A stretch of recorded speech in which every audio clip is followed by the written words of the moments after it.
Guvernatori i Bankës së Shqipërisë Gen Sejko i drejtoi një apel të fortë sistemit bankar në vend për të dalë nga pasiviteti dhe për të dhënë më shumë kredi.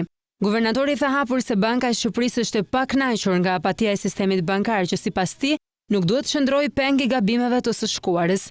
Duhet ju bëjë të ditur një fakt se zënxhiri drejtues i Bankës së Shqipërisë nuk është i kënaqur me situatën aktuale, ndërkohë që arsyet apo pretendimet e shumta që mund të ngrihen nuk mund të justifikojnë një lloj apatie ose mungese orreksi për rreziqet në investim.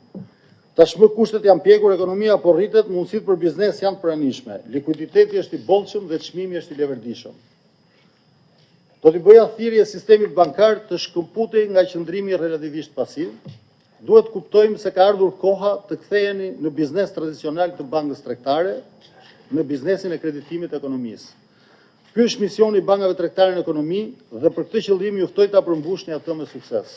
Kryetari i bordit të Shoqatës Shqiptare të Bankave Kristian Kanakaris tha se banka do të synojnë të japin më shumë kredi gjatë vitit 2016, por kërkoi edhe një herë që të përmirësohet procesi i ekzekutimit të kolateralit. Për vitin 2016, bankat kanë objektiva më të lartë për rritjen e kreditimit.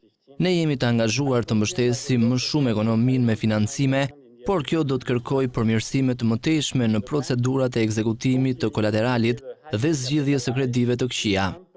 Gjatë vitit 2015 u arrit një ulje e kënaqshme e nivelit kredive me probleme, por duhet pranojmë se ajo ishte kryesisht rezultati i fshirjes së kredive të humbura dhe i masave administrative dhe jo i mbledhjes së borxhit siç duhet të jetë.